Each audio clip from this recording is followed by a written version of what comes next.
मंडली रूप कन्या को विवाह करने को उद्यत बर जीशुख्रीष्ट को अशेष अशेष धन्यवाद दिए। आम जो वाक्य शुणापी जाऊँ ताहा आम प्रत्येक मंडली पाए विशेष उपयोगी अटे। वर्तमान समय रे मंडली निमंते जीशुख्रीष्टर जो चिंता रही एथिपाई ईश्वर राज्य निमंते मोर प्रिय सहकर्मीगण दयापूर्वक ए वाक्य को श्रवण करंतु एवं विवेचना करंतु। यह प्रभुंकर चालनायुक्त वाक्य अटे। प्रभु प्रत्येक मंडली को यह जनवाई से किछि दिन पूर्व से चालना देथिले। तेणु आम ए विषय रे प्रत्येक मंडली मान को जनवा पाए चेष्टा कलु, किंतु संभव न हेबारु आमे किछि दिन ताको बंद भी रखिथिलु। किंतु किछि स्थान रे मध्य आमे एई समारोह करी आमे केतेक लोक माननकु प्रभुंकर चालनायुक्त वाक्य को आमे जणै सारिछु। ताहेला मंडली को मरामती पुणी प्रस्तुति चर्च रिपेयर एंड प्रिपेयर बोली कहा जाए। वर्तमान समय रे मंडली मरामती एवं प्रस्तुति हेबार आवश्यकता रही। रिपेयर एंड प्रिपेयर हेबार आवश्यकता रही। यही शेष समय रे अपना रक्तरक्षित मंडली मानकु से मरामती प्रस्तुत करी तांकरी कन्या करिया पाई से योजना करुछंती। यही वाक्य प्रचार करने द्वारा आमे कहा को भी दुख पहुँचेवा पाए आमे चाहू ना, किंतु ए वाक्य बुझिया द्वारा आमे जो सुख पाइबा को जाउछु आगामी अल्प समय रे जो बरंक सहित मंडली उप ख्रीष्टंकर कन्या विवाह हेबा को जाउछि ताहा जना पड़िजिवो। प्रिय बंधुगण, विशेष करी आजिर मंडली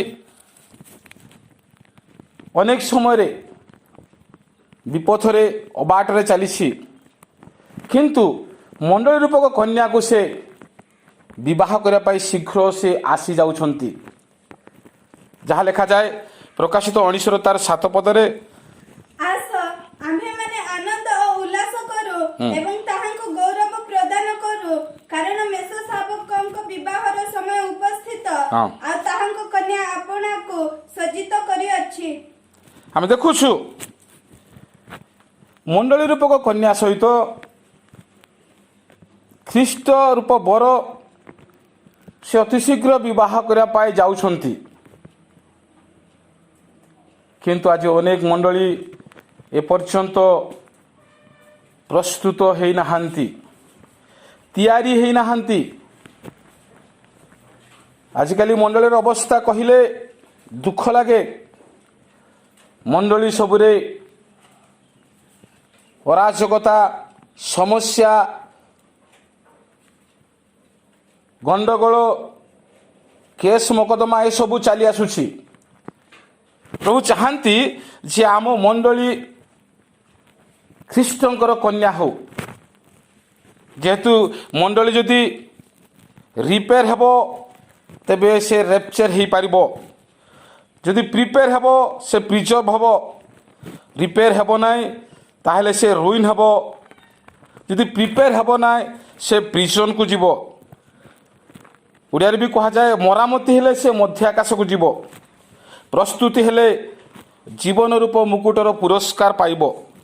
जदि मरामती हेबो नाइ मंडली मृत हेबो, प्रस्तुति जदि हेबो नाइ पापर फल से भुंजीबो। जेहेतु मंडली पाए परमेश्वर को जो चिंता रही से मंडली आम ध्यान सहित शुणिबार दरकार रही। जहाँकि आम देखुचु प्रकाशित वाक्य 2 तार 7 पुणी 11 पद परवर्ती पद मान भी लिखा अच्छी मंडली गण को आत्मा कौन कहते। हाँ, मंडली गण को आत्मा कौन कहती, जार कर्ण अछि से ताहा सुनु। हाँ, जे जय करे ताहाको आमे ईश्वरଙ୍କ ପାରାଦୀସରେ ଥିବା ଜୀବନ ବୃକ୍ଷର ଫଳ ଖାଇବାକୁ ଦେବୁ। ବାଇବେଲ ଏପରି କହେ, ଯେଉଁମାନଙ୍କର ଆତ୍ମିକ କାନ ଅଛି କେବଳ ସେମାନେ ହିଁ ଶୁଣିବେ। ମଣ୍ଡଳୀଗଣକୁ ଆତ୍ମା କହୁଛନ୍ତି, ଯାହାର କାନ ଅଛି ସେ ଶୁଣୁ। ସେ ସମୟରେ ଆମେ ଦେଖୁଛୁ 7ଗୋଟି ମଣ୍ଡଳୀ ଥିଲା। 7ଟି ମଣ୍ଡଳୀକୁ ପ୍ରଭୁ କିଛି କିଛି ଶିକ୍ଷା ପରାମର୍ଶ ଦେବା ପାଇଁ ଯୋହନଙ୍କ ଦ୍ୱାରା ସେ ପତ୍ର ଲେଖିଲେ। ଯୋହନଙ୍କ ଦ୍ୱାରା ପତ୍ର ଲେଖିଲେ। 7ଟି ମଣ୍ଡଳୀ ମଧ୍ୟରୁ 5ଟି ମଣ୍ଡଳୀ ଭଲ ମଣ୍ଡଳୀ ବୋଲି ଜଣାଯାଏ, ଆଉ 2ଟି ମଣ୍ଡଳୀରେ କିଛି ସମସ୍ୟା ଥିଲା। ଈଶ୍ୱରଙ୍କର ଇଚ୍ଛା ବା ଯୀଶୁଙ୍କ ଇଚ୍ଛା ଯେ ଏ ମଣ୍ଡଳୀ ସବୁ କ'ଣ ହୁଅନ୍ତୁ? ରିପେୟାର ହୁଅନ୍ତୁ, ପ୍ରିପେୟାର ହୁଅନ୍ତୁ, ମରାମତି ହୁଅନ୍ତୁ, ପ୍ରସ୍ତୁତ ହୁଅନ୍ତୁ। କାହିଁକି? ଖ୍ରୀଷ୍ଟଙ୍କ ସହିତ ବିବାହ ହେବାର ରହିଛି। ବିବାହ ଭୋଜର ସମୟ ରହିଛି। ଏ 7ଟି ମଣ୍ଡଳୀକୁ ଯେତେବେଳେ ଯୋହନ ପତ୍ର ମାଧ୍ୟମରେ ଜଣେଇଲେ, ମୁଁ ଭାବେ ସେ ମଣ୍ଡଳୀ ସବୁ ଏ ପତ୍ରର ଅର୍ଥ ବୁଝିଥାଇପାରନ୍ତି। ଏମାନେ ଜାଣିଥାଇପାରନ୍ତି, ପ୍ରଭୁଙ୍କର ଚାଳନା ବୋଲି ବୁଝିଥାଇପାରନ୍ତି। ଆଜିକାଲି ଆମ ଏ ଜଗତରେ ମଣ୍ଡଳୀ ସବୁ ଛତୁ ଫୁଟିଲା ପରି ଫୁଟିଛି। ବହୁତ ମଣ୍ଡଳୀ, ଏମିତି ମଣ୍ଡଳୀ ସବୁ ଅଛି, ମାନେ ଦେଖିଲେ ଆଶ୍ଚର୍ଯ୍ୟ ହେବ, ଯେଉଁଥିରେ ପାଳକ ବି ନାହାନ୍ତି। ଗୋଟିଏ ଗୋଟିଏ ବ୍ୟକ୍ତିଗତ ଭାବରେ ମଣ୍ଡଳୀ ଚାଲିଛି, ଘରୋଇ ମଣ୍ଡଳୀ ଚାଲିଛି, ଭଲ କଥା। କିନ୍ତୁ ମଣ୍ଡଳୀ ବାସ୍ତବ ହେବା ଦରକାର, ସତ୍ୟତା ଉପରେ ଗଢ଼ିବା ଦରକାର। ପାଳକର ଉପସ୍ଥିତିରେ ଗଢ଼ିବା ଦରକାର। ପାଳକ ସହିତ ମଣ୍ଡଳୀ ତିଆରି ହେବା ଦରକାର। କାରଣ ମଣ୍ଡଳୀ ମଧ୍ୟ ଆକାଶକୁ ନୀତ ହେବାର ରହିଛି। ମୁଁ ତ କହିବି, ଏତେ ସବୁ ମଣ୍ଡଳୀ ଭିତରେ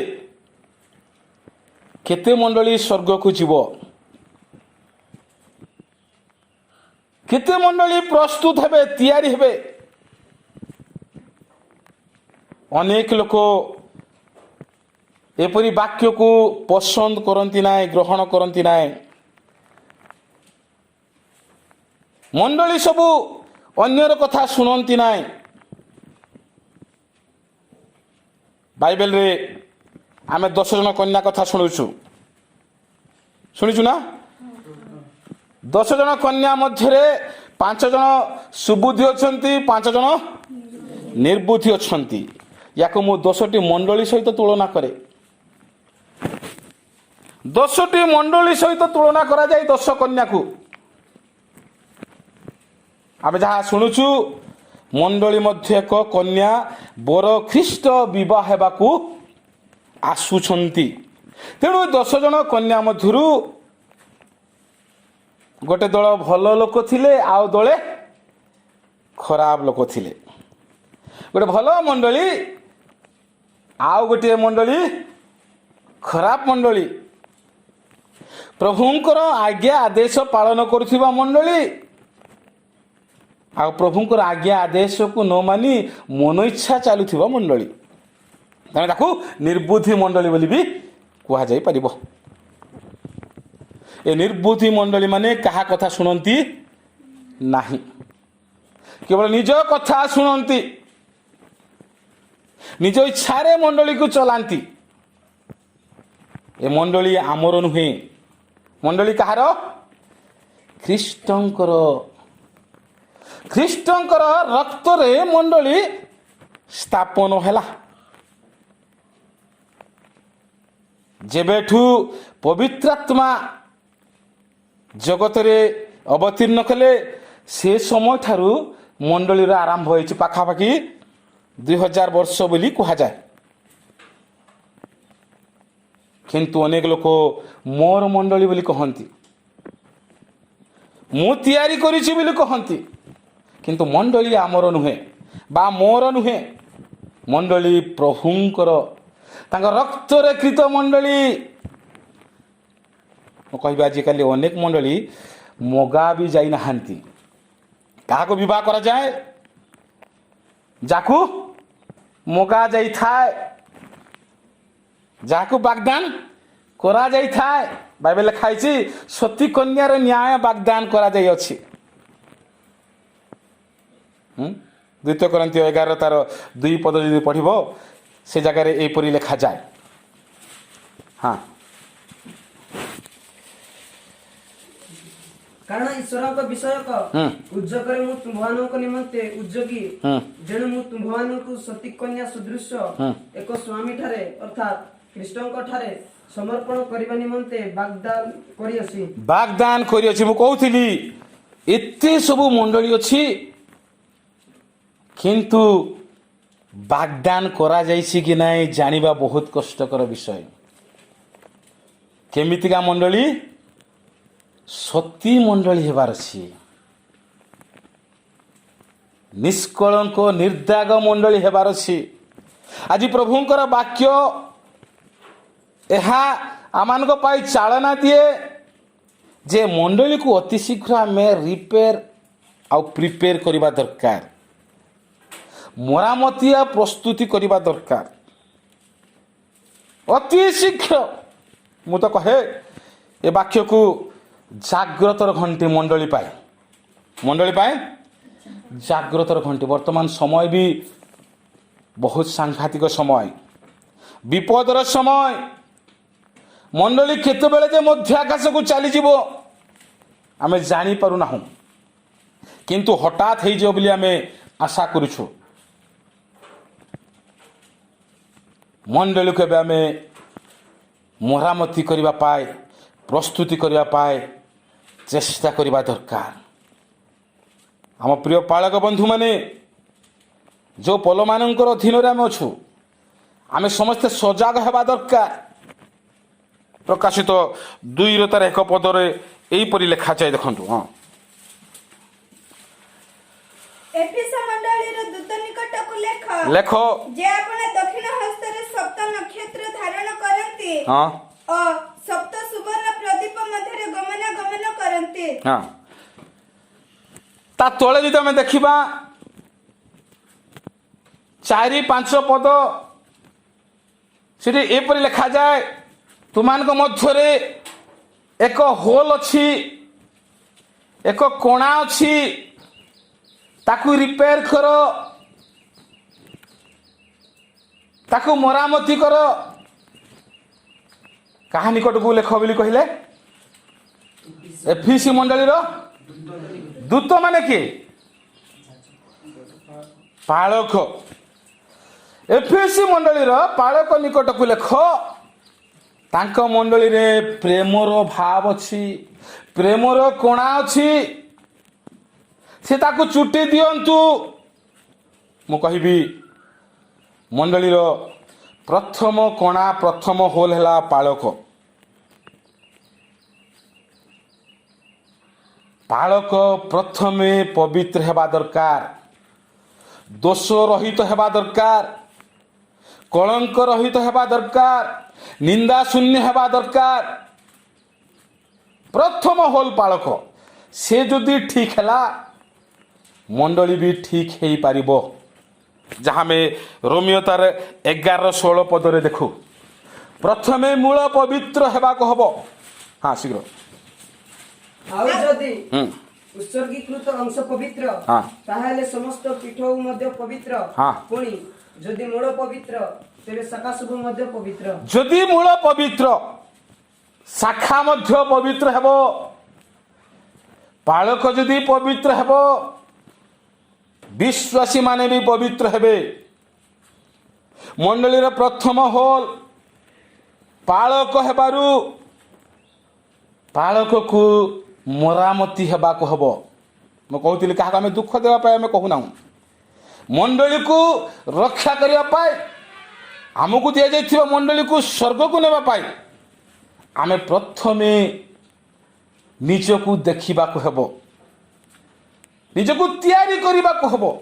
ମୁଁ ଚାହୁଁଛି ମୋ ମଣ୍ଡଳୀ ସ୍ୱର୍ଗକୁ ଯାଉ, ମୁଁ ଚାହୁଁଛି ମୋ ମଣ୍ଡଳୀ ଖ୍ରୀଷ୍ଟଙ୍କ ସହିତ ବିବାହିତ ହେଉ। ଏହା ପାଳକର ଚେଷ୍ଟା ହେବା ଦରକାର। ତେଣୁକରି ଜହନକୁ କହିଲେ ମଣ୍ଡଳୀର ପ୍ରତ୍ୟେକ ପାଳକ ମାନଙ୍କ ନିକଟକୁ ଲେଖ, ସେମାନଙ୍କୁ ଜଣାଅ ବିବାହର ସମୟ ଉପସ୍ଥିତ ସନ୍ନିକଟ ହେଲାଣି। କନ୍ୟା ତିଆରି ହଉ, ମଣ୍ଡଳୀ ତିଆରି ହଉ, ମଣ୍ଡଳୀ ପ୍ରସ୍ତୁତ ହଉ, ତେବେ ଯାଏ ବିବାହିତ ହେଇପାରିବ। ମଣ୍ଡଳୀର ପାଳକ ଯଦି ପ୍ରସ୍ତୁତ ହେବେ, ତେବେ ବିଶ୍ୱାସୀ ମାନେ ବି ପ୍ରସ୍ତୁତ ହେବେ। କିନ୍ତୁ କେତେବେଳେ ବିଶ୍ୱାସୀ ମାନେ ବି ବଡ଼ ବଡ଼ ହୋଲ ହେଇଯାନ୍ତି, ବଡ଼ ବଡ଼ କଣା ହେଇଯାନ୍ତି, ସେମାନଙ୍କୁ ଧରିବା ବି କଷ୍ଟକର ହୁଏ। ମୋର ଗୋଟେ ଉଦାହରଣ ମନେ ପଡ଼ୁଛି। ଦିନେ ଗୋଟେ ମେଷ ପାଳକ ସେ ମେଣ୍ଢା ଚରାଉଥାନ୍ତି। ସେ ସମୟରେ ମେଣ୍ଢାମାନଙ୍କୁ ବାହାରେ ରଖାଯାଉଥିଲା, ବାଡ଼ କରି ବାଡ଼ ଭିତରେ ସେମାନଙ୍କୁ ରଖାଯାଉଥିଲା। ଦିନେ ଯେତେବେଳେ ମେଷ ପାଳକ ସେ ମେଣ୍ଢାମାନଙ୍କୁ ବାଡ଼ ଭିତରେ ରଖି ଗେଟ୍ ବନ୍ଦ କରି ଘରକୁ ଆସିଛନ୍ତି, ସେ ଘରୁ ଆସି ଗଲାବେଳେ ଗୋଟେ ମେଣ୍ଢା ସେ ବାଡ଼ ଭିତରୁ ଗୋଟେ ଛୋଟ କୋଣାରୁ ସେ ପୁରା ଜବରଦସ୍ତି ସେଠୁ ସେ ବାହାରକୁ ପଳେଇ ଆସିଛି। ସେ ବାହାରକୁ ପଳେଇ ଆସିଲା ସତ କଥା, କିନ୍ତୁ ବାହାରୁ ଏବେ ଭିତରକୁ ଯିବାକୁ ତାକୁ ରାସ୍ତା ମିଳୁନାହିଁ। ସେ କୋଉ ପଟେ ଆସିଥିଲା ତାକୁ ଜଣା ପଡ଼ୁନାହିଁ। ସେ ରଡ଼ି କରୁଛି, ସେ କାନ୍ଦୁଛି। ଏତିକି ବେଳେ ପାଖରେ ଗୋଟେ ହିଂସ୍ରକ ଜନ୍ତୁ ୟାର ଶବ୍ଦ ଶୁଣିଲେ। ସେ ଭାବିଲେ, ଓ ଖାଦ୍ୟ ମୋତେ ଡାକୁଛି, ଭଲ ଖାଦ୍ୟ ଆଜି ଆସିଛି। ଏ ରବ ଶୁଣି ସେ ପଶୁ ଆସୁଛନ୍ତି, ଦେଖୁଛନ୍ତି ଯେ ଗୋଟେ ମେଣ୍ଢା ଛୁଆ ବାହାରେ ଅଛି। ସେ ଖୁସି ହେଉଛନ୍ତି, ତାକୁ ଖାଇବାର ଯୋଜନା କରୁଛନ୍ତି, ଏମିତି ଖାଇବି, ସେମିତି ଖାଇବି, ଟେକି ନେବି। ଠିକ୍ ଏତିକି ବେଳେ କିଏ ପହଞ୍ଚିଲେ? ମେଷ ପାଳକ ପହଞ୍ଚିଲେ, ଗୌଡ଼ିଆ ପହଞ୍ଚିଲେ। ଦେଖିଲେ ଯେ ଗୋଟେ ମେଣ୍ଢା ଛୁଆ ବାହାର ହେଇଯାଇଛି, ଆଉ ସେ ଭିତରକୁ ଯିବା ପାଇଁ ରାସ୍ତା ପାଉନାହିଁ, କାନ୍ଦୁଛି, ସେ ଏପଟେ ସେପଟେ ଦୌଡୁଛି। ଆଉ ଏତିକି ବେଳେ ଗୋଟେ ହିଂସ୍ରକ ପଶୁ ତାକୁ ଖାଇବା ପାଇଁ କ'ଣ କରୁଛି? ଚେଷ୍ଟା କରୁଛି। ସେ ଗଲେ, ସେ ମେଣ୍ଢାକୁ ଧରିକି ଭିତରେ ପକେଇଲେ। ତାପରେ ସେ ଖୁସି ହେଲେ, ଆନନ୍ଦ ହେଲେ, ଯାହା ହଉ ଆଜି ଗୋଟେ ମେଣ୍ଢା ଛୁଆକୁ ମୁଁ ହରେଇ ଦେଇଥାନ୍ତି। ପ୍ରିୟ ବନ୍ଧୁଗଣ, ଠିକ୍ ସେମିତି ଅନେକ ସମୟରେ ବିଶ୍ୱାସୀ ମାନେ ବି ରାସ୍ତା ନଥିଲେ ବି ରାସ୍ତା କରି ବାହାରକୁ ବାହାରି ଯାଆନ୍ତି। ଏମିତିକା ସମସ୍ୟାରେ ପଡ଼ନ୍ତି। ଯଦି ଠିକ୍ ସମୟରେ ତାକୁ ଉଦ୍ଧାର କରାନଯାଏ,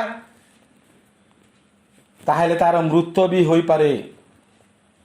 ତେଣୁ ମୁଁ କହୁଥିଲି, ବିଶ୍ୱାସୀ ମାନେ ମଧ୍ୟ ବଡ଼ ବଡ଼ ହୋଲ୍ ଅଟନ୍ତି। ଏ ହୋଲ୍କୁ ରିପେୟାର କରିବାକୁ ପଡ଼ିବ। ବିଶ୍ୱାସୀ ମାନଙ୍କ ମଧ୍ୟରେ ଅନେକ ମନ୍ଦ ବିଷୟ ବି ଦେଖାଯାଏ, ଖରାପ ବିଷୟ ବି ଦେଖାଯାଏ।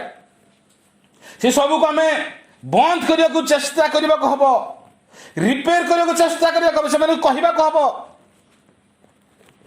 ଯେ ଏମିତି କାମ କର ନାହିଁ, ଆମେ ସମସ୍ତେ ମିଶି ସ୍ୱର୍ଗକୁ ଯିବା।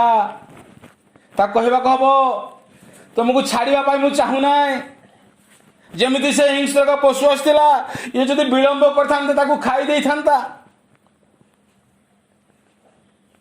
ତେଣୁ ସମସ୍ତେ ଆମ ମଣ୍ଡଳୀ ଆମେ ସ୍ୱର୍ଗକୁ ଯିବା, ଆମେ ଉଦ୍ଧାର ପାଇବା, ଜୀବନ ରୂପ ମୁକୁଟ ଆମେ ପିନ୍ଧିବା। ତେଣୁ ପ୍ରଭୁ ଚାହାନ୍ତି ମଣ୍ଡଳୀ ସେ ମରାମତି ଆଉ ପ୍ରସ୍ତୁତ ହେଉ, ମଣ୍ଡଳୀ ତିଆରି ହେଉ, ମଣ୍ଡଳୀ ପ୍ରଭୁଙ୍କ ଇଚ୍ଛାରେ ଚାଲୁ। କେତେବେଳେ ଯେ ତାଙ୍କରି ଆଗମନ ହେବ କେହି ମଧ୍ୟ ଆମେ ଜାଣିନାହୁଁ। ତେଣୁ ଏଫେସିୟ ତାର 5:27 ଲେଖାଯାଏ, ମଣ୍ଡଳୀ ନିଷ୍କଳଙ୍କ ନିଖୁନ୍ତ ଆଉ ଏପରି ଅବସ୍ଥାରେ ଯେପରି ମଣ୍ଡଳୀ ନିଷ୍କଳଙ୍କ ହଁ। ନିଖୁନ୍ତ ଓ ସମସ୍ତ ପ୍ରକାର ଦୋଷ ରହିତ ହୋଇ ପବିତ୍ର ଓ ଅନିନ୍ଦନୀୟ ହୁଏ ଆଉ ଏହିପରି ଗୌରବମୟ ଅବସ୍ଥାରେ ସେ ତାହାକୁ ଆପଣ ନିକଟରେ ଉପସ୍ଥିତ କରନ୍ତି।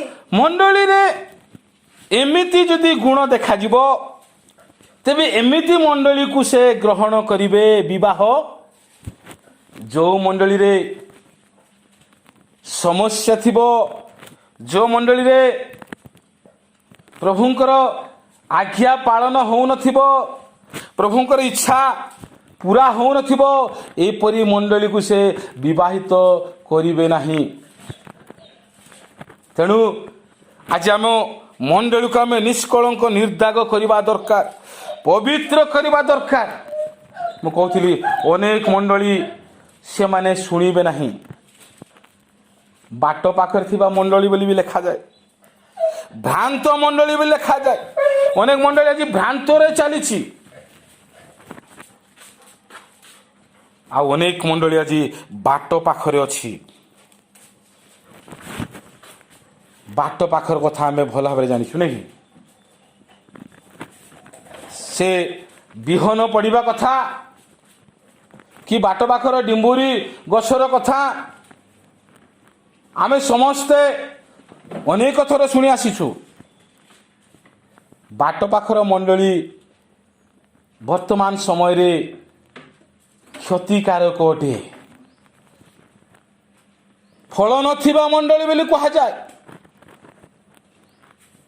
ଦଳି ଚକଟି ଦେବା ମଣ୍ଡଳୀ ବୋଲି କୁହାଯାଏ। ତେଣୁ ଆମେ ପ୍ରଭୁଙ୍କର ବାକ୍ୟ ଶୁଣିବା ମଣ୍ଡଳୀ ହେବା ଦରକାର। ଆମ ମଣ୍ଡଳୀରୁ ଲୋକେ ସ୍ୱର୍ଗକୁ ଯିବା ଦରକାର, ଯାହା ଆଦି ପୁସ୍ତକ ତାର 28-17 ପଦରେ ଲେଖାଯାଏ।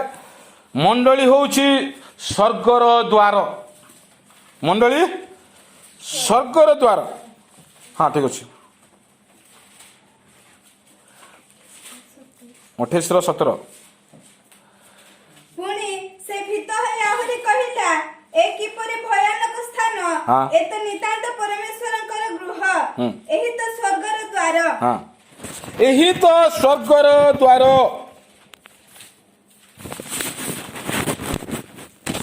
ଯାକୁବ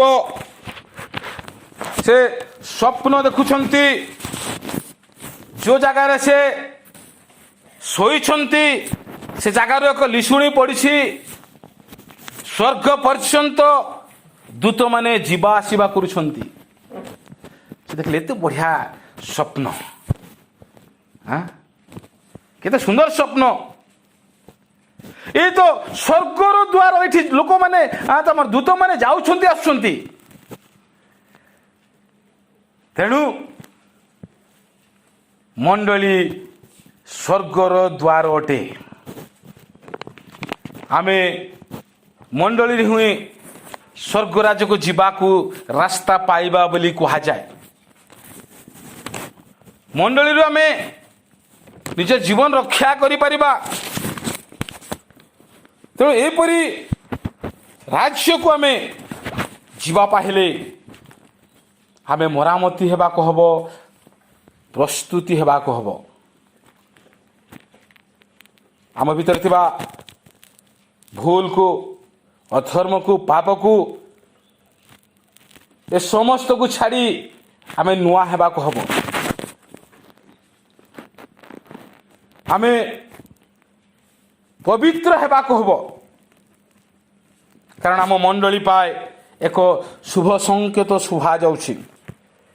କିଏ ଜଣେ କହୁଛନ୍ତି ମଣ୍ଡଳୀକୁ ପ୍ରସ୍ତୁତ କର, ବର ଆସିବାର ସମୟ ହେଲାଣି, ତିଆରି କର। ଆମେ ଯଦି ଶୁଣି ଶୁଣି ନୀରବ ରହିବା, ଆମେ ଯଦି ଶୁଣି ଶୁଣି ତୁନି ରହିବା, ତେବେ ଆମ ମଣ୍ଡଳୀ ରହିଯିବ। କିନ୍ତୁ ହୁଏତ ମୁଁ ଭାବେ ଅନେକ ଲୋକ ଏହାକୁ ଗ୍ରହଣ କରିପାରନ୍ତି ନାହିଁ। ଅନେକ ଲୋକ ତୁଚ୍ଛ ବି କରିପାରନ୍ତି। ହଁ ପ୍ରଭୁ କ'ଣ ଏମାନଙ୍କୁ କହନ୍ତି କି ଆମ ମଣ୍ଡଳୀ ଠିକ ଅଛି, ଆମେ ଠିକ ସ୍ଥାନରେ ଅଛୁ। କେତେବେଳେ ଆମେ ଭଲ କଥା ଶୁଣିଲେ ମଧ୍ୟ ଆମେ ବୁଝିପାରିନଥାଉ ନୁହଁ କି? ଯଦି କିଏ ଆମକୁ ଭଲ କଥା କହେ ଆମେ ବୁଝିବା ଶକ୍ତି ନଥିବାରୁ ଆମେ ତାକୁ ବୁଝିପାରିନଥାଉ, ଭଲ କଥାକୁ ଆମେ ଜାଣିପାରିନଥାଉ। କେତେବେଳେ ଆମକୁ ସେ କଥା ଗୁଡ଼ାକ ଭୁଲ ପରି ଲାଗେ, ବିରୋଧ ପରି ଲାଗେ। ତେଣୁକରି ମୁଁ ଅଧିକ ସମୟରେ କୁହେ ଆମେ ବାକ୍ୟକୁ ପାକୁଳି କରି ଯଦି ଖାଇବା ଆମେ ତାର ଅର୍ଥ ତା ତାତ୍ପର୍ଯ୍ୟ ଆମେ ବୁଝିପାରିବା। ପାକୁଳି ମାନେ କ'ଣ? ଯେମିତି ଗାଈ ଛେଳି ମେଣ୍ଢା ସେମାନେ ଖାଦ୍ୟକୁ ଖାଇଲା ପରେ ଆଣି ଚୋବେଇକି ଖାଆନ୍ତି, ଆମ ଲୋକମାନେ ଆମେ ସିଧା ସାଧା ଗିଳି ଦେଉଛୁ, ବାକ୍ୟକୁ ଚୋବେଇବାର ଦରକାର। ତେବେ ଆମେ ଜାଣିପାରିବା ତାର ସ୍ୱାଦ କେତେ, ଜାଣିପାରିବା ସେ ବାକ୍ୟ କେତେ ଦୂର ପର୍ଯ୍ୟନ୍ତ ଆମ ପାଇଁ ଉପଯୋଗୀ ଅଟେ। ଆମେ ଯଦି ଉପରେ ଉପରେ ଶୁଣିବା, ପାକୁଳି କରିବା ନାହିଁ, ତେବେ ମିଠା ବାକ୍ୟ ମଧ୍ୟ ଆମ ପାଇଁ ପିତା ପରି ଲାଗିବ। ଆମର ପ୍ରିୟ ବନ୍ଧୁଗଣ, ପ୍ରିୟ ସହକର୍ମୀଗଣ, ବାସ୍ତବରେ ଆମ ମଣ୍ଡଳୀକୁ ଆମେ ପ୍ରସ୍ତୁତ କରିବାକୁ ହେବ, ତିଆରି କରିବାକୁ ହେବ। ଯିଏ ମାନୁଛି ମାନୁ, ଯିଏ ମାନୁ ନାହିଁ ସେ ନ ମାନୁ। ଆମେ କାହାକୁ ଜବରଦସ୍ତ କରିବା କଥା ନୁହଁ। ମୋର ଗୋଟେ କଥା ମନେ ପଡ଼ୁଛି, ଦିନେ ଗୋଟିଏ ପାଳକ ଆଉ ପ୍ରଚାରକ ସେମାନେ ଏମିତି କଥାବାର୍ତ୍ତା ହେଉଥାନ୍ତି। କଥାବାର୍ତ୍ତା ହଉ ହଉ ପ୍ରଚାରକ ଜଣେ ସେ ଆଦମଙ୍କର କଥା କହିଲେ। କାହା କଥା କହିଲେ? ଆଦମଙ୍କ କଥା କହିଲେ। ସେ କହୁଛନ୍ତି ଆଦମ ପରମେଶ୍ୱରଙ୍କ ସହିତ ଚାଲୁଥିଲେ, ପରମେଶ୍ୱରଙ୍କ ସହିତ କଥାବାର୍ତ୍ତା ହେଉଥିଲେ, ପରମେଶ୍ୱରଙ୍କର ଆଜ୍ଞା ପାଳନ କରୁଥିଲେ। ଏତେ ସବୁ ହେଲା ପରେ ଆଦମ କେମିତି ଭୁଲ କଲେ? କାହିଁକି ସେ ମନା ଫଳ ଖାଇଲେ? ପ୍ରଚାରକ କହୁଛନ୍ତି ପାଳକଙ୍କୁ, ଆଜ୍ଞା ମୁଁ ହେଲେ ଏମିତି ଭୁଲ କରିନଥାନ୍ତି, ମୁଁ ହେଲେ ଏମିତି ଭୁଲ କରିନଥାନ୍ତି। ପାଳକ ବାବୁ କହିଲେ ସତ କଥା, କିନ୍ତୁ କେତେବେଳେ ଭୁଲ ହେଇଯାଏ, ଅଜଣାତରେ ବି ଭୁଲ ହେଇଯାଏ, ଯେହେତୁ ଆମେ ମନୁଷ୍ୟ। କିନ୍ତୁ ପ୍ରଚାରକ ବାବୁ ସେ ମାନିବା ପାଇଁ ନାରାଜ। ଆରେ କାହିଁକି ସେ ଭୁଲ ହେବ? ପରମେଶ୍ୱର ସହିତ ସେ କଥାବାର୍ତ୍ତା ହେବା ଲୋକ, ବସିବା ଲୋକ, ମୁଁ ପରି ହେଲେ ସେମିତି କାର୍ଯ୍ୟ କରିନଥାନ୍ତି। ପାଳକ ବାବୁ ପ୍ରଚାରକ ବାବୁକୁ ବୁଝେଇଲେ, କିନ୍ତୁ ସେ ବୁଝିଲେ ନାହିଁ। ଏ ଦେଖିଲେ ଯେ ଏ ଜଣେ ଜିଦିଆ ଲୋକ। ତାପରେ ପାଳକ ବାବୁ ଘରକୁ ଯାଇ ତା ସ୍ତ୍ରୀକୁ କହିଲେ, ଆଜି ଏମିତି କଥା ହେଲା। ସେ ପ୍ରଚାରକ ବନ୍ଧୁ ସହିତ ଆମେ କଥା ହେଉଥିଲୁ, କଥା ହଉ ହଉ ଆଦମଙ୍କ କଥା ପଡ଼ିଲା। ଆଦମଙ୍କର ଭୁଲ କଥା ସେ କହିଲେ, ଆଦମ ଭୁଲ କରିଦେଲେ, ମୁଁ ହେଲେ ଏମିତି କରିନଥାନ୍ତି। ତାକୁ ମୁଁ ବୁଝେଇଲି, କିନ୍ତୁ ସେ ବୁଝିଲେ ନାହିଁ। ପାଳକ ବନ୍ଧୁ ତା ସ୍ତ୍ରୀ ସହିତ କଥାବାର୍ତ୍ତା ହେଇ ସେମାନେ ଗୋଟେ ଯୋଜନା କଲେ। କ'ଣ କଲେ? ଯୋଜନା କଲେ। କ'ଣ ସେ ଯୋଜନା? ପ୍ରଚାରକ ବାବୁକୁ ସେମାନେ ଖାଇବାକୁ ଡାକିବେ। ପ୍ରଚାରକ ବାବୁକୁ ଖାଇବାକୁ ଡାକିବେ, ତା ଜିଦିଆର ପରୀକ୍ଷା କରିବେ। ସତରେ ସେ ଏତେ ଜିଦିଆ କି? ସେ ନିଜ କଥାରେ ଅଟଳ କି? ସେ କହନ୍ତି ପୁଣି କରନ୍ତି କି? ଦୁଇ ଜଣ ଏକମତ ହେଇ ପ୍ରଚାର ବାବୁ କହିଲେ, ଆଜି ଆପଣ ଆମ ଘରେ ଖାଇବାକୁ ଆସିବେ। ଏ ଲୋକ ଖୁସି ହେଇଗଲେ। ଓ ପାଳକ ବନ୍ଧୁ ମୋତେ ଖାଇବାକୁ ଡାକୁଛନ୍ତି। ଖାଇବାକୁ ଡକାଯିବା ପରେ ଖାଇବା ପ୍ରସ୍ତୁତ ହେଲା। ପାଳକଙ୍କ ସ୍ତ୍ରୀ ସେ ଖାଇବାକୁ ଆଣି ଟେବୁଲରେ ରଖୁଛନ୍ତି। ଯେତେବେଳେ ସେ ଖାଇବାକୁ ସବୁ ଆଣିଲେ, ସବୁ ଖାଇବାକୁ ସେ ଦୁଇ ଜଣଙ୍କୁ ସେ ବାଢ଼ି ଦେଉଛନ୍ତି। ଭାତ ଆଣିଲେ, ଭାତ ତାଙ୍କୁ ବାଢ଼ି ଦେଲେ। ଡାଲି ଆଣିଲେ, ଡାଲି ବାଢ଼ି ଦେଲେ। ତରକାରୀ ଆଣିଲେ, ତରକାରୀ ବି ଦେଲେ। ଆଉ ଯାହା କିଛି ହେଇଥିଲା ସବୁ ଦେଲେ। କିନ୍ତୁ ପାଳିକା ମା କହିଲେ, ଏ ଯେଉଁ ଗୋଟେ ଜାଗା ଅଛି ଏ ଜାଗାରେ ଗୋଟେ ଜିନିଷ ଅଛି, ୟାକୁ ଖାଇଲା ପରେ ମୁଁ ବାଢ଼ି ଦେବି। ପାଳକ ବାବୁ କହିଲେ, ସେ ଭିତରକୁ ଚାଲିଗଲେ। ଏବେ ପ୍ରଚାରକ ବାବୁଙ୍କ ମନରେ ଦ୍ୱନ୍ଦ୍ୱ ଆସୁଛି। ଆରେ ସବୁଯାକର ଖାଦ୍ୟ ତ ଦେଲେ, ଭାତ ଦେଲେ, ଡାଲି ଦେଲେ, ତରକାରୀ ଦେଲେ, ଯାହା କିଛି ଦେଲେ, ୟାକୁ କାହିଁକି କାଢ଼ିବା ପାଇଁ ମନା କଲେ? ଏ ଭିତରେ ପୁଣି କ'ଣ ଅଛି? ସେ ଭାବୁଛନ୍ତି କି କେତେବେଳେ ଓହୋ ମିଠା ଥାଇପାରେ, ହେଲେ ମିଠା ଥିଲେ ଦେଖିବାକୁ କ'ଣ ମନା କି? ଆପେଲ ଅଙ୍ଗୁର ଥିବ, ତାକୁ ଦେଖିବାକୁ ମନା କି? ହେଲେ ପାଳିକା ମା କାହିଁକି ମନା କଲେ ୟାକୁ କାଢ଼ ନାହିଁ, ଏଇଟା ଥାଉ, ମୁଁ ଖାଇସାରିଲା ପରେ ଦେବି। ଏତିକି ବେଳେ ପାଳକ ବାବୁ ଦେଖିଲେ ଯେ ପ୍ରଚାରକ ବାବୁଙ୍କ ମନରେ ଦ୍ୱନ୍ଦ୍ୱ ଚାଲିଛି, ସଂଘର୍ଷ ଚାଲିଛି। ମୁହଁ ଦେଖିଲେ ଜଣାପଡ଼େ। ଯେତେବେଳେ ଆମ ମୁହଁରେ ଖୁସି ଥାଏ, ଖୁସିର ମାହୋଲ ଅଲଗା ଥାଏ, ଚିନ୍ତା ଥିଲେ ଚିନ୍ତାର ମାହୋଲ ଅଲଗା ଥାଏ। ଦେଖିଲେ ଯେ ଆ ମନ ଭିତରେ ଚିନ୍ତା ଅଛି। ଏତିକି ବେଳେ ତା ସ୍ତ୍ରୀ ତାଙ୍କୁ ଡାକିଲେ, ପାଳକ ବାବୁ ଟିକେ ଆସନ୍ତୁ। ଯେତେବେଳେ ଭିତରକୁ ଗଲେ, ପ୍ରଚାରକ ଭାବୁଛନ୍ତି କ'ଣ ଅଛି ଆରେ, କାଢ଼ିକି ମୁଁ ଟିକେ ଦେଖିଦିଏ। ଭାବୁଛନ୍ତି ନାଇଁ ପାଳକ ଆଜ୍ଞା କେତେବେଳେ ପଳେଇ ଆସିବେ। ଏମିତି ହଉ ହଉ ପାଳକ ବାବୁ ଦେଖିଲେ ଯେ ଇଏ ବାବୁ ସେ ଘୋଡ଼ନୀକୁ କାଢ଼ିକି ଦେଖିବା ପାଇଁ ତତ୍ପର ହେଉଛନ୍ତି। ସେ ଚାହୁଁଛନ୍ତି ସେ ଭିତରେ କ'ଣ ଅଛି ଦେଖିବା ପାଇଁ। ପାଳକ ବାବୁ ଭିତରୁ ସେ ଡାକିଲେ, ଆଜ୍ଞା ପ୍ରଚାରକ ଆଜ୍ଞା ଖାଉଥାନ୍ତୁ, ମୁଁ ଟିକେ ବିଳମ୍ବରେ ଆସୁଛି। ଏ ଭାବିଲା ଏବେ ତ ପାଳକ ଆଜ୍ଞା ବିଳମ୍ବରେ ଆସିବେ, କ'ଣ କରିବେ ଏବେ? ୟାକୁ କାଢ଼ିକି ଦେଖିବି କ'ଣ ଅଛି ଆଇରେ। ଯେତେବେଳେ କାଢ଼ିଦେଲେ, ତାଇରେ କ'ଣ ଅଛି? ପାରା ଅଛି। ପାରା ଯେତେବେଳେ ଉଡ଼ିଗଲା, ଇଏ ପ୍ରଚାରକ ବାବୁ ତାକୁ ଧରିବା ପାଇଁ ଦୌଡ଼ୁଛନ୍ତି। ପାରାକୁ ଧରିପାରିବ କି ସେ? ନାଇଁ। ତାକୁ କୁହାହେଇଥିଲା ଯେ ଘୋଡ଼ନୀଟା ବନ୍ଦ ଥାଉ, ଖାଇଲା ପରେ ୟାକୁ ଆମେ ବାହାର କରିବା। ସେତିକି ବେଳେ ଭିତରୁ ପାଳକ ତା ସ୍ତ୍ରୀ ସେମାନେ ତାଳି ମାରି ମାରି ଆସୁଛନ୍ତି।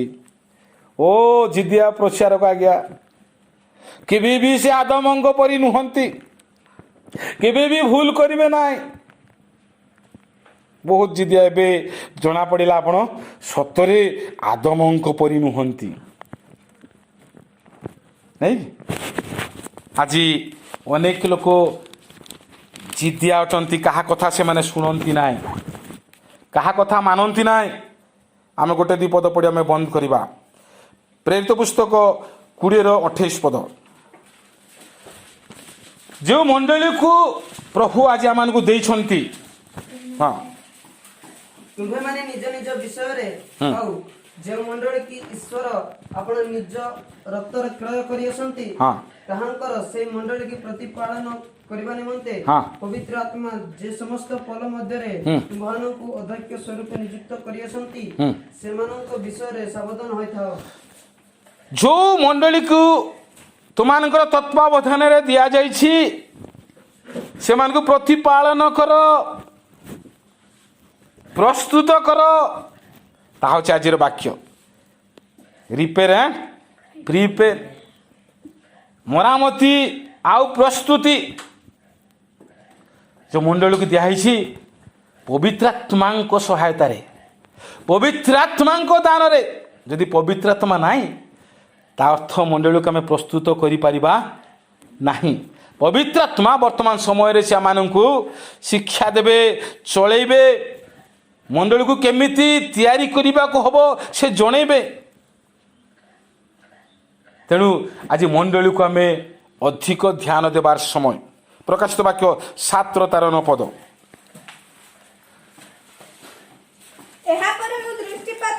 ଏହାପରେ ମୁଁ ଦୃଷ୍ଟିପାତ କଲି, ଆଉ ଦେଖ, ସର୍ବଜାତୀୟ, ସର୍ବଗୋଷ୍ଠୀୟ, ସର୍ବବଂଶୀୟ ଓ ସର୍ବଭାଷାବାଦୀ ଅଗଣ୍ୟ ଏକ ମହାଜନତା ଶୁକ୍ଳ ବସ୍ତ୍ର ପରିହିତ ହୋଇ ଓ ଖଜୁରୀ ବାହୁଙ୍ଗା ହସ୍ତରେ ଧରି ସିଂହାସନ ଓ ମେଷ ଶାବକଙ୍କ ସମ୍ମୁଖରେ ଦଣ୍ଡାୟମାନ ହୋଇଅଛନ୍ତି। ଆମେ ଦେଖୁଛୁ ସର୍ବଗୋଷ୍ଠୀୟ, ସର୍ବଜାତୀୟ, ସର୍ବଦେଶୀୟ ଏକ ମହାଜନତା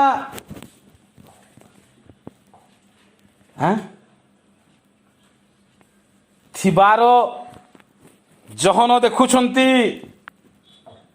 ଶୁକ୍ଳ ବସ୍ତ୍ର ପରିହିତ ହୋଇ ଖଜୁରୀ ବାହୁଙ୍ଗା ହସ୍ତରେ ଧରି ଠିଆ ହେଇଛନ୍ତି। ପ୍ରିୟ ବନ୍ଧୁଗଣ, ଏ ଯେଉଁ ମହାଜନତା ମାନଙ୍କ ମଧ୍ୟରେ ଆଜି ମୋର ମଣ୍ଡଳୀ ଅଛି କି? ମୋର ମଣ୍ଡଳୀ ସେ ଭିତରେ ଅଛି କି? ଏହା ନିଜକୁ ପଚାରିବାର ଦରକାର। ଯଦି ମୋ ମଣ୍ଡଳୀ ଅଦୃଶ୍ୟ ଭାବରେ ନାହିଁ, ତେବେ ଠିକ୍ ମୋର ପାଳକୀୟ କାର୍ଯ୍ୟ। ମୁଁ ମଝିରେ ଗୋଟେ ଜାଗାରେ କହୁଥିଲି, ଏବେ ଦୃଶ୍ୟ ମଣ୍ଡଳୀ ଚାଲିବା କଷ୍ଟକର ଅଟେ, ତେଣୁ ଏବେ ଅଦୃଶ୍ୟ ମଣ୍ଡଳୀକୁ ଚଲେଇବାକୁ ହବ। ଅଦୃଶ୍ୟ ମଣ୍ଡଳୀକୁ ଆମେ ତିଆରି କରିବାକୁ ହବ। ତେଣୁ ଏତିକି ମୁଁ କହିବି, ଆମେ ଆପଣା ମଣ୍ଡଳୀକୁ ପ୍ରସ୍ତୁତ କରିବା, ତିଆରି କରିବା। ଅଦୃଶ୍ୟ ଭାବରେ ସେ ଯେଉଁ ମହାଜନତା ଅଛି, ନିଜ ନିଜ ମଣ୍ଡଳୀକୁ ସେ ଜନତା ମଧ୍ୟରେ ଆମେ ଦେଖିବା। ତେବେ ନିଶ୍ଚୟ ପ୍ରଭୁ ଯେତେବେଳେ ବି ଆସିଲେ ମଧ୍ୟ ତାଙ୍କରି ସେ ମଣ୍ଡଳୀକୁ ସେ ବିବାହ କରିବେ। ଆଉ ମଧ୍ୟ ଆକାଶରେ 7 ବର୍ଷ ବିବାହ ହେବ। ସେ ଜାଗାରେ ମଣ୍ଡଳୀ ଆନନ୍ଦ ଖୁସିରେ ବଞ୍ଚିବ। ପ୍ରଭୁ ଆମ ପ୍ରତ୍ୟେକଙ୍କୁ ଆଶୀର୍ବାଦ କରନ୍ତୁ।